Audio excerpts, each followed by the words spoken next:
අඩෝම නිදිද බං? මගේ නම් කකුල යටේ පස්පොලකින් කුඩු. ඇඟිලි පහ නම් අවුලක් නෑ දැනට. අත් දෙක හිටපු ගමන් පිස්සු කෙලිනවා.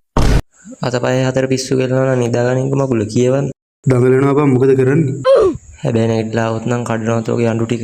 අඩෝ අත ඔලුවට එනවනේ. ඒ අඩෝ ඒ පාර අත් දෙකෙන් තටු ඇවිල්ලා බං. මම මාර චරිතයක්. ඒ පාර මොකද බං දඟර කණුවෙක් ගාලා වගේ දඟලන. දඟර පණුවෙක් ගාලා නෙවෙයි අකෝ මං හිතන්නේ ඩෙන්ගු මදුරු.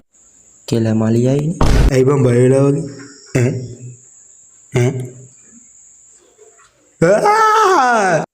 අඩෝ මට ඩෙන්ගු හිතිලා බං. තොට දෙංගු නීච වෙලා.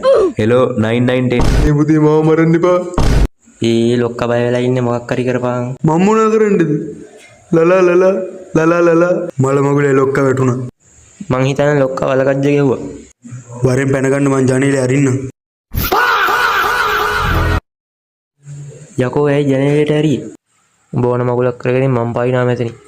ඉඳපන් බං මාත් එනවා. බුදු අම්බෝ